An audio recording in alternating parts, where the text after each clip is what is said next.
Hello and welcome to the Bee Formless Flow Driven CEO podcast. I am thrilled to have Katie Beresford from the same state as me, which is always lovely that I can say good afternoon. So, good afternoon, Katie. Afternoon, Bee.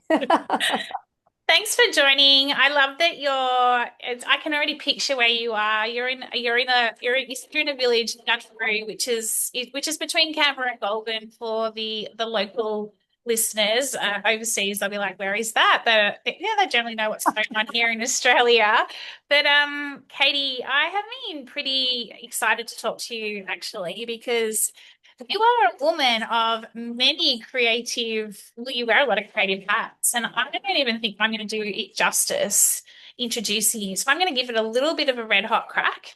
Then I'm going to let you tell us about your journey and all the different aspects of what you do, because it's absolutely incredible and amazing. And let's start with you're firstly a mum and you've got a little 2 month old, your first grandchild. So big congratulations to you because that is so very special. So I love that.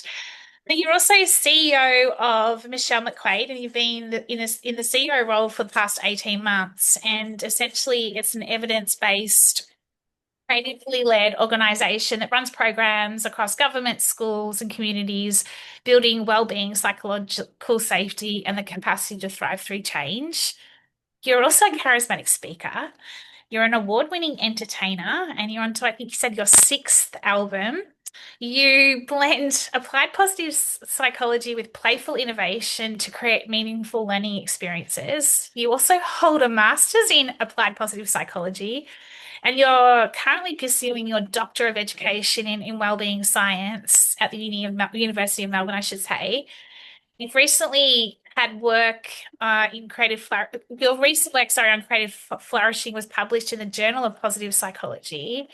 And you have really notable clients, amongst Australia's Department of Employment and Workplace Relations, the Australian Electoral Commission, the Australian Army, the Rugby Union Players Association, and you're also the chair you're the chair of the Committee for Player Development, which is shaping them from once they finish in their careers and what's next. And essentially, it's all around everything you do has this combination of well-being and creativity. And I love it because, like you said pre-show, there's this untapped piece around how do we connect or interconnect the well-being and the creativity.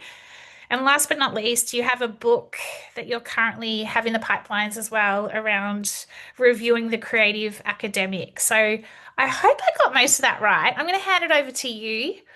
Pretty well, yeah, pretty well. So I've co-written a chapter, Chapter, sorry. yeah, yeah, co-authored a chapter in a book that's about to come out, and it's called Reviving the Creative There you Academic. go. So it's around how do we shift languishing academics to reviving them I love to it. producing wonderful, brilliant work again. Yeah, amazing. So tell us, where do you want to start? Because you've just like you said, you've always been My like, granddaughter, always my granddaughter. That's always where we start. how gorgeous. What's her name? She is gorgeous. Her name is Indy, and she is just beautiful and has completely filled my heart. Oh, I love And that. it's wonderful to see your child flourishing in parenthood, and that's been a wonderful journey as well. So I'm happy to start. I love that. I love that. And I guess from a creativity and well-being perspective, the birth of something new, of something I should say, of a baby, of a new baby, you just kind of like it's that whole beginner's mindset, right? It takes you like into like what's possible. You know what I mean? Like and Oh, everything, absolutely. yeah. Yeah, absolutely. And Indy was born just heading into spring, sort of mid August, and I think definitely the past couple of years have been a time of rebirth for me in terms of, I've been in education for a very, very long time, and I'm a passionate um, teacher, and my heart, if you say if I had to articulate what my heart cry is, what my calling in life is, it is to unleash flourishing in others. And that has gone from individuals in the classroom to large organizations. So sort of that micro level even my own children and family, through to that now that macro level in working and partnering with organizations all around the world to help them unleash potential, and unleash flourishing, whatever that may look like for them in their unique context. And I think the past couple of years have almost been that for myself as I've pivoted. I was in a big four, and before that, I was teaching, and particularly in the arts. And also, it's been about, I'm still there, 30 years in the music industry. And so, this fascination with learning, well-being, and creativity and innovation has almost amassed into this wonderful integrative momentum at the moment, where I'm writing a doctorate around it, a new well-being model that integrates both well-being and creativity, and publishing in that. I'm as an artist working on new material and songwriting on my sixth studio album, and I'm working and partnering with organizations around how do we do more with less in the challenge that is our current global climate. Yeah. And I'm finding all of that really intersecting in a beautiful tapestry, to be honest. Yeah, it sounds incredible because, like you said, you did say pre-show that you feel like there's this untapped area with connecting well-being and creativity, and I actually couldn't agree more. And you said that, quite often when we harness the negative emotion, etc., that's when we can really crack open what's possible. Can you tell us a little bit about that, please, and what you're Yeah, seeing as what is untapped? absolutely. I think as leaders, we get very scared of negative emotion in the workplace or in our teams. And um, I think there's some really interesting research at the moment out there, particularly that came out from the pandemic. There was this great study done in China, Zhu et al. In 2021, and they were exploring how negative emotion could actually be transformed into a positive creative experience. And they did this during the pandemic in China, which if you want a challenging context to create in, Yeah, that would 100%. be one. Yeah, because they really did have, some pretty severe cases over there, and it had such a big social impact. And it started, I guess for me, when I was doing my master's, I wanted to articulate how I taught in the classroom. Mm, Because what was happening was I was often having kids with quite challenging behavior problems coming in, or just challenging behaviors. And they were thriving in my classroom, and colleagues were saying, "What are you doing? What's happening here?" And so I was having to articulate, well, I'm not actually doing anything other than creating a safe enough space mm. for students to express themselves, to make mistakes, to challenge the status quo. And that's basically what Edmondson talks about as psychological safety. So as I come in as this shaper of my little ecosystem in a classroom, I can create this safe enough space where there's high levels of trust, that there's positive peer-to-peer relationships, positive student-to-teacher relationships. And in that frustration, anxiety, worrying about failure can actually be explored, processed, and actually cultivated into innovation and creativity. And then I started thinking, well, can that happen in the workplace as well? Yeah. And so these are the things that I've been exploring in my creative being model, and this notion of what I've called creative flourishing, which is the combination of both well-being and creative outputs at a sustainable and high quality and high quantity level. And so that's really been what I've been exploring personally, and as I raise my children, and also in the workplace and in schools as well. Tell us a bit about this creative being model because I'm quite intrigued. And, I was saying to you, I've just recently completed a self-actualization training, and there was a whole, the polarity between the being and the doing, right? And the being when you're being present, and, when you can get the creativity going, when you said less is more, for me, that's all around that subtractive psychology piece, when you're clear, the ideas come through, and yet there's this doing piece where we're in this state of, and negative emotions can fall out of it in terms of that push, push, push, do, always rushing around. Tell us a bit about your creative being model because the whole being piece, I get the sense it is around, the ability to be able to be present someone. I could be completely wrong here, but yeah. So the creative being model is an alternative way of thinking about creativity and well-being. It's a systems model Hmm. it's about I guess embracing the bi-directional nature of well-being and creativity, where creativity can promote well-being and well-being can promote creativity. But it also acknowledges the role negative emotion can have in both well-being and creativity. And the creative being model is around, I guess how it came to be was thinking through we need a new way of thinking about this. And Mm. while positive education has certainly had an impact now in our nation, and there's certainly been movement in addressing student and teacher well-being, that there are still barriers to this thing of creative flourishing. And Mm. one of the biggest barriers, siloed approaches, where the theory and research around well-being and creativity is actually quite systemic. Yeah, But a lot of the time, not always, but a lot of the time of what's happening in the classroom, it's actually quite siloed.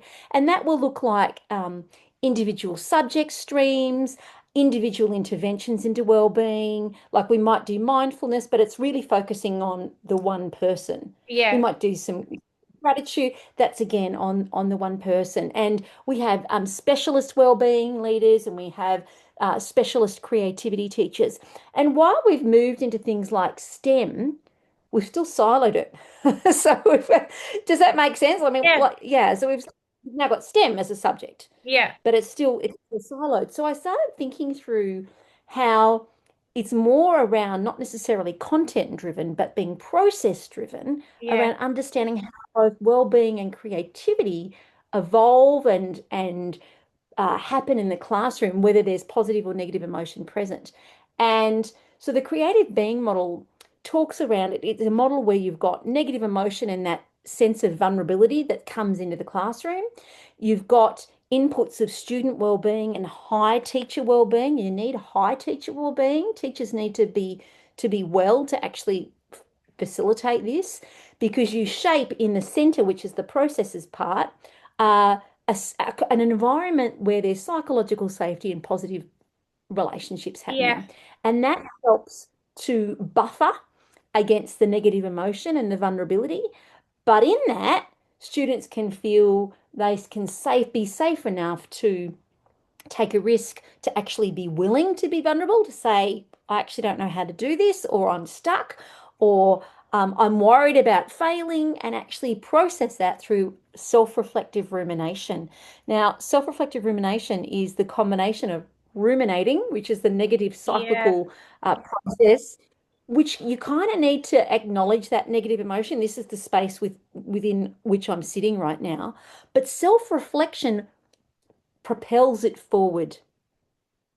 Self-reflection is actually a what can I do next? This is what's happened. This is where I'm at, but what can I do next? So the combination of the two is quite a powerful mechanism, buffered then by this sense of safe enough in that environment that can actually propel those negative emotions forward into creativity and well-being output. And those outputs combine together to this concept of creative flourishing and then flow back into the classroom. I love it. I love that you've tapped into this rumination piece as well because when you think about rumination it always is a negative like stop ruminating, stop overthinking, stop doing this. But like you say, you need to have that negative rumination and to be able to become self-aware and then from self-awareness comes a self-reflection and in the studies I've done with flow science and neuroscience there's this whole thing around non-time or rumination in a more positive form in terms of well what's possible and I know I keep bringing up that what's possible but it's only through what you're talking about that you can then self-reflect and take yourself forward and I Yeah. absolutely love that because yeah. Sorry, you were going to say And something? it's been, I mean, part of this has been my journey as an artist. And, you know, some of the best stuff I've written has been born from heartache and grief, right? So that creative flourishing at the end has been born of something hard, something difficult, something challenging. And as a result, something beautiful's been created because I've been willing to sit in it and acknowledge it and Yeah, process it. yeah, Um, and do it with people I trust. But even myself, trusting myself, like almost portable individual psychological safety, right? Where I actually trust myself to explore that and work through it and articulate it to create something as a result of it. I've got a random question for you, but I do like to throw questions out there that, kind of shake it up a bit. Hey. The psychological safety, that do you feel like at times, and especially with what you do, that it can be treated more like a transactional word? Like I quite often read things or I'll see things where I'm like, is that really psychological safety? Are you really diving into what it actually is? Like, because when you talk about it, and you talk about the creative being model, you call out the creative, you call out the being, you call out the negative emotion, etc. I feel like at times, it's almost potentially not used the way it needs to be used in terms of it's just, oh, we're applying psychological safety. And yet you see just Absolutely. this transactional response, and you're not getting the result that you should be getting from like the way you're talking about the students and the teachers and the high teacher, all of that sort of thing. Like, what's your view on that? Yeah, no, absolutely. I think a lot of the work that I'm doing now with the Michelle McQuaid group, where I'm going into some fairly complex workplaces, Yeah, and psychological safety has been simplified, dumbed down almost to yeah, this.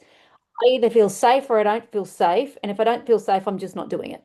mm, And and sometimes it can be an excuse for avoiding things.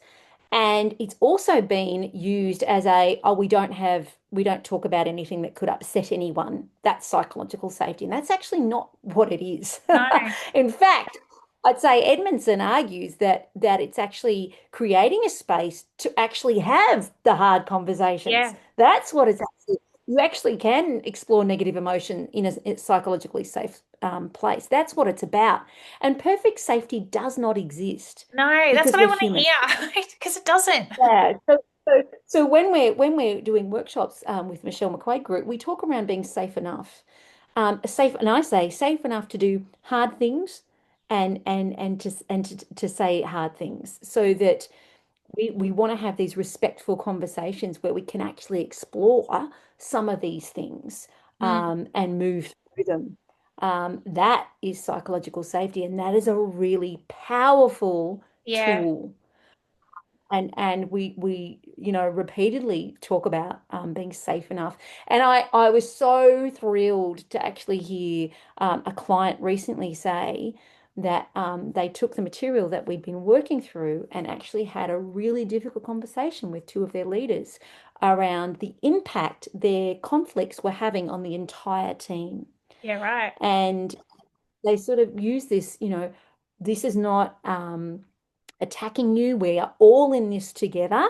And we're talking about being safe enough so that we can explore the root causes of this and support you through this to flourishing at the end. And I was so impressed with that because rather than avoiding it because it was difficult, they created the right environment where it was actually okay To for have that them to conversation. grieve, to question, to say, this has been really hard for me. This is how this has made me feel.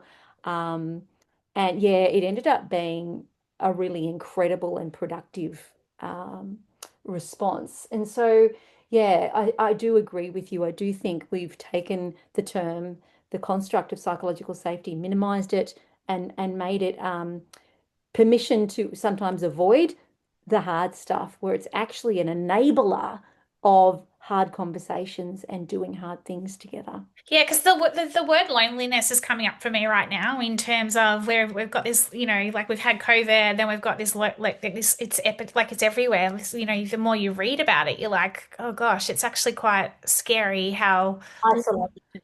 yeah, how lonely and isolated society is and the workplace is. And then everything you're talking about here is, creating that environment and that space to be able to, reconnect, get out what's inside of us, right? Because quite often we're operating from a place where we're wearing a mask and everything's fine and it's okay. And we're avoiding the Look, hard conversations that need to be had. see some of our most recent research that Michelle McQuaid Group have done around quiet cracking is exactly that, Yeah. where we mask up Yeah. and we put on the external facade that we're actually functioning really well, but we're actually falling apart on the inside. Yeah. And that is that quiet cracking, which is looking like a prelude, a precursor to burnout. And interestingly enough, it is 18 to 24-year-olds, that Really? demographic. Yeah.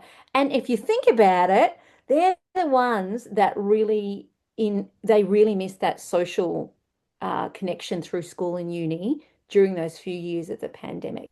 Yeah. When like that's critical social formation years. Yeah. Um, right? And I know, in the education sector, when school came back after periods of isolation, there was so much violence in schools. It was Mm. like young people couldn't remember how to relate in person to one Mm. another again. Mm. I mean, I know in Canberra there were multiple schools that were actually shut down, Yeah. and actually went back into lockdown Yeah. because of these behaviors. And I think that, to me, hearing that it's that 18 to 24-year-olds that are quietly cracking makes total sense. One, because of the pandemic, but two, because of the economic climate that we're living in. They are the ones that are the most vulnerable in some ways. They've got no savings. If they've got the least amount of skills, if someone's going to get, booted from their job, it's Yeah. possibly them. And then we're in this Um, AI so, revolution, which is scaring, like, the bejesus out yeah. of people because it's like it's stealing jobs, it's doing this, it's doing that. So how do you then combat it, Katie? Like, if this is like a huge problem, like, how do you see this being I mean, I guess we've been talking about it, right? But how do you quietly, or how do you crack open the youth that are quietly cracking? Like, is that about educating the leaders, like, because we've got how many ever generations of different Yeah. like, I can't even speak, but you know what I mean? Like, we've got all these different, it's Monday. I think I'm on to I've had my third coffee. I think it's kind of, now I'm like, what am I trying to say here, Belinda? We've got all these different generations, but yet there's the younger generations you're talking about are the ones that are actually suffering somewhat the most at this point in time. And yet they're the generation we need for the future to continue to They are, they are our, they are our future workforce. They're our future learners. And Mm, I think I know this, I don't want to sound simplistic, but the power of a caring conversation cannot be underestimated. yeah, And that caring conversation, workplaces that actually have a culture of care, where there's compassion, there is the appreciation of strengths, there is there is a mutual responsibility between the organization and the individual, and there's some emotional wisdom there. The power of a caring culture and a caring conversations cannot be underestimated in mitigating quiet cracking and identifying psychosocial hazards in the workplace. And that caring conversation, that's that psychological safety yeah, embedded in culture and behavior, yeah, right? yeah, If you can talk about it, you can mitigate it. If you can talk about it, you can find solutions, you can innovate. And without that psychological safety and those caring conversations, I think it's just going to keep continuing. And the quiet cracking percentages, that data will simply shift into burnout data. which is more prevalent than ever, isn't it? You When you booked in for the pod, I asked you a question around what is one unique insight or lived experience when it comes to life leadership and or business, and you said the power of creativity and innovation to build well-being. You talked to me pre-show, and your energy and passion around being the chair of the committee for rugby player development, and I guess that somewhat is correlating with what we've just been talking around in terms of these players that Yeah. are coming out of a sport, their identity that they've always known, and then all of a sudden, whether it's through injury. Can you tell us a bit about that and how you're applying the creativity and innovation to set them up for the next phase I guess, of their lives, but and obviously well-being is all inclusive of this. Yeah, Yeah. can you tell us a bit about that, please? Yeah. So I'm chair of the Rugby Union Players Association Player Development Committee. And our role as a committee, we're very, very much a team. We've got members from Rugby Australia, as well as Rupa, and as well as past players on that committee. And our goal is to shape the way rugby players, professional rugby players, are preparing for longevity in the career and shaping how they leave well. So that its most vulnerable time is when in any sport, really, in any professional sport, is when you finish. Mm. Because your whole community, your whole identity, and for a lot of these players, it's been since they were eight, Mm. 8 or 7 through the junior ranks. Um, has been around this sport. And so it can be really hard to find out who you are and what you're good at. And so rather than leaving it to when they leave, which makes them quite vulnerable, is actually helping them shape and develop that and discover that um, on the journey so that they're leaving. And sometimes that can be abruptly, especially if it's a Mm. life-changing or life-altering injury. They're leaving with tools to explore who they are beyond rugby. Now, for a lot of them, they do go into commentary, they do go into coaching. Um, but for some of them, we've got players we've supported them in getting their motorbike license because they're running properties out Love in it. some of some of them are doing barista courses, some of them are doing barber courses. We've got people doing their masters over at Cambridge. Like it's Incredible.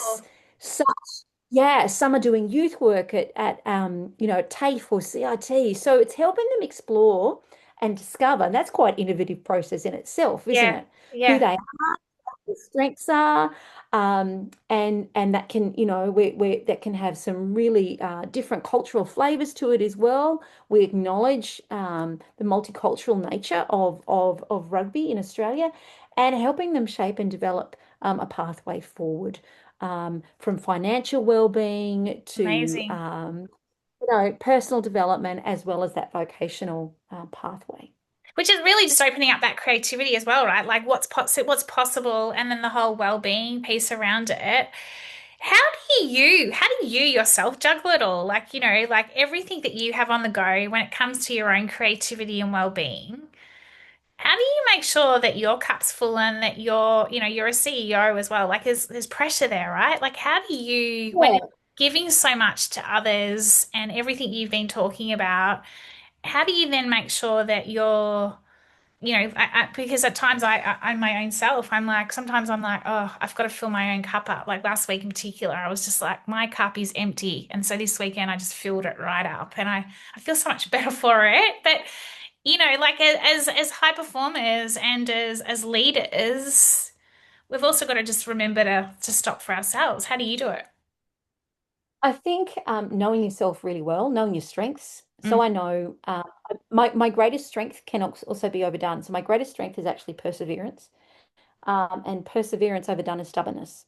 So I'm hyper aware of that, and I think I'm also 52, B, and with being 52, there comes an element of I'd like to call it wisdom, but of just lived experience Yeah, lived experience.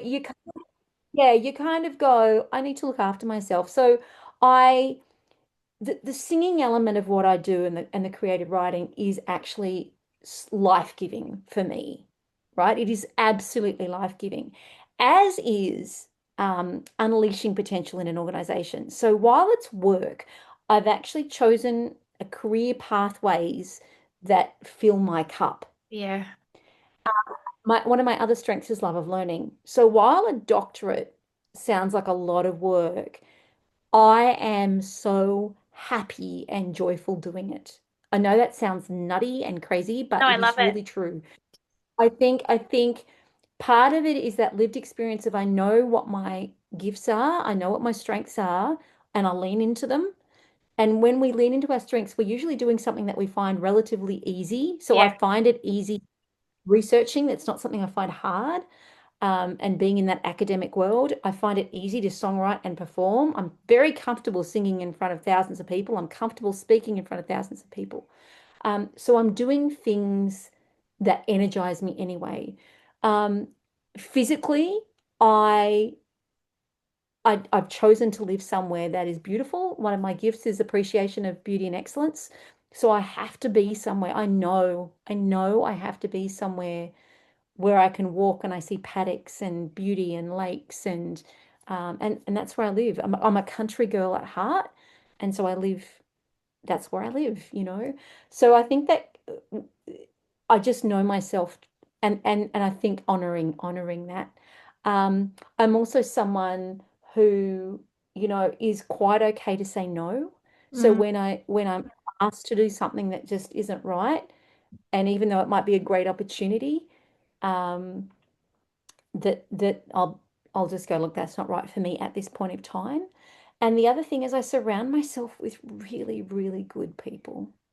I just surround myself with really good people who know me, who I trust, who I actually can have really honest, there's a lot of psychological safety there. I have an incredible partner. I've been married for nearly 30 years, Wow. and my husband, yeah, I know, right? I know, it's our 30th anniversary next year. And and I think that really helps is having a partner who is willing to take risks with you and say, I actually think this is the right fit, go for it. Yes, take on the doctorate. I'm going to support you in that. So it's not a battle. My kids are also incredibly supportive. We're a tight-knit little clan, and cheer me on as well from the sidelines. So I just surround myself with Yeah, I love this it. core group of people because I do work with difficult and challenging situations and difficult and challenging contexts. And so you need that life-giving source. And I'm a really spiritual person. So for me, my faith is also a life source. Yeah. Um, spirituality is also another one of my gifts. So and strength. So I kind of just honor those things and give myself permission to honor them. So I think that's possibly, if anyone's wondering, oh, what can I do to look after myself? Be true to who you are. Yeah, I love all And of that. It's so true though. And I think that the older you get, the more wiser you get. And, I'm 48 and I'm still learning it. But I'd certainly, I learned a few things this past week. Even like I was just like, that caused that for me to feel so exhausted last week. We're not doing that anymore. Like, so you're constantly learning, you're constantly iterating, you're constantly going, well, that didn't fill me up. My energy didn't like thrive in that space. I didn't flourish. I didn't feel my whole being self. I wasn't at my most creative.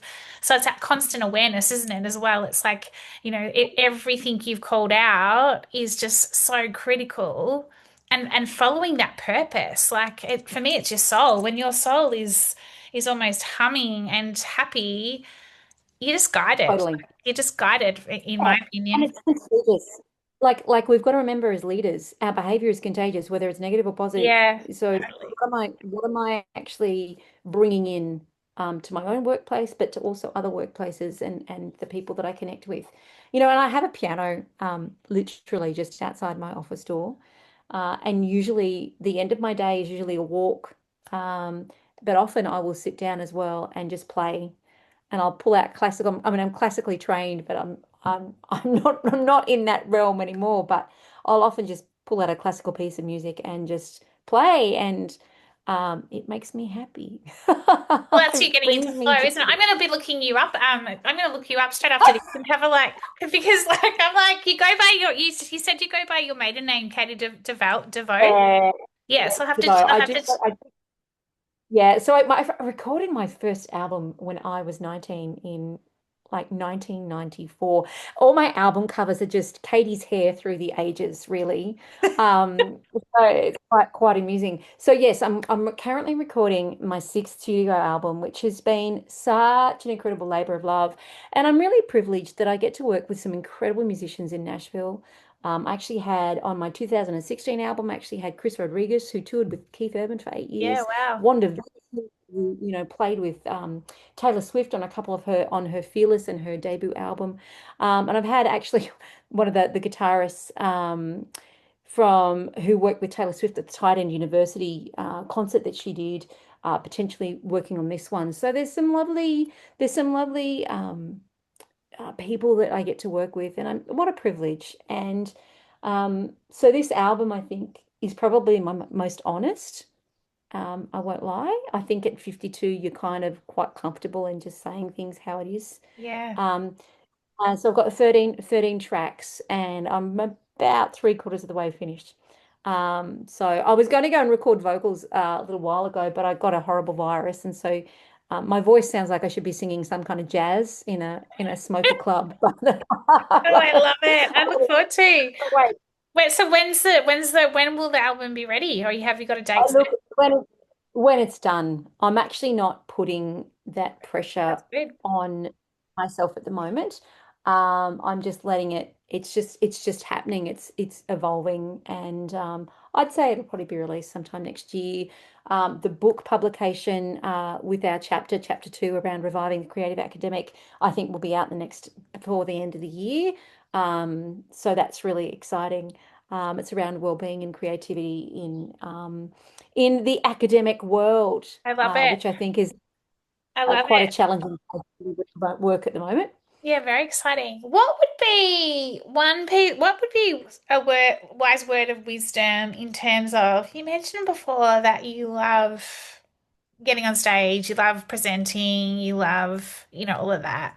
And I'm a massive believer in speaking before you think, in terms of getting the ability to get into flow and, like sure you need to know things, but like rather than thinking before you speak. What would be one piece of advice you would give somebody who wanted to, I mean, it comes back to psychological safety, but like, for example, they've got to do a presentation or they're about to do something that they're putting themselves out into the spotlight, if you like. What would be one piece, what would be word of wisdom that you would give them to allow them to flourish when they felt like they were unable to even though express themselves, even though they really wanted to? Oh, that's a good question. I think if you know your stuff, like if you actually know your stuff and you're speaking about something that is lived experience within Yeah. you and you're passionate about, it's it just happens more naturally. And you then become more people focused, and you're more focused around engaging with people than you are about the material because the material is embedded within you. Mm. So if you're about to present something, um, I would get to know that material really well. So it's under your skin, Mm. right? And it becomes just an extension of you. Mm. And when you do that, you're believable, you're authentic, and you're engaging. Mm. There you So go. good. Any other last pieces of advice for anything we've talked about today? I think the best advice I can give to any leaders is just know yourself. Mm. Know yourself. And True. and every single person is unique. And I think you will be offering something unique in your workplace and give yourself permission to be who you are. You will lead so much better. I mean, I work with the incredible Michelle McQuaid and as the owner and founder of our organization, and I'm not like Michelle. We're quite different, but I think together we Yeah, the yin and actually yang. yeah, so when we honor the uniqueness of ourselves, we actually can be a formidable team. And so I think as a leader, just get to know yourself and give yourself permission. Be self-compassionate and be embracing of who you are and the journey that you've been on and what you have to offer. And I think the flourishing is a byproduct of that. Yeah, so beautiful. And you've got such a calming and caring voice, Katie. Like I just feel so like safe. I mean, and I'm not being like I just The do. virus. No, but it's like I feel really like, yeah, I feel like I could talk to you about anything. Like, do you know what I mean? And I think that's super important as a leader as well, right? Like just having that ability to everything you've talked about. It's been such a wonderful, joy Oh, talking thanks. with you, Katie. I've really enjoyed it. How do we find out more about Michelle McQuaid organization? How do we find out more about you, all your articles, everything that, yeah. Sure, sure. So just go to michellемcquaid.com. Reach out to me if you go to the contact us page. And you can just I don't charge you anything to drop in and say hello. I'd love that. You can just go to Let's Chat and book a 30-minute connection with me, if you've got something that's happening in your workplace that's really challenging, I do a lot of coaching with executive leaders as well. So if that's something you're interested about, if you want to be mentored or coached, reach out. In terms of my research, the creative being model, that academic paper is online. Just look up creative being model, Beresford, Kern, and Jardin. I co-wrote that with incredible researchers Peggy Kern and Aaron Jardin. And the book, not out yet, but certainly I'll probably, join my LinkedIn. I'd love you to join that, and there'll be information about that book. If you're sitting in the higher education sector there and you're interested in that, there will certainly be some information coming up about that. You can connect with me through LinkedIn. You can message me that way as well. And if you're interested in my music, you can look up Katie DeVoe. That's Katie, Katie, and my last name is Deveau. Oh, There's some yes. stuff on there, EAU. Yeah, I'm sorry, I've on seen the you website, somewhere. and yeah, the new album will be when that's ready to go sometime next year. It will certainly be. We'll publicize that as well. Amazing. Katie, thank you so much. I love the way you are, everything you're doing, and just it's inspiring. So, yeah, really appreciate it. And just the fact that it's all about reshaping, life, leadership, and business, and the ability to be continuously shaping and reshaping, and doing it in a way that allows you to be your most creative, but also your most whole, well-being self. So, enjoy your afternoon, Katie, and thank you. I'm going to go for a walk. Thanks, B.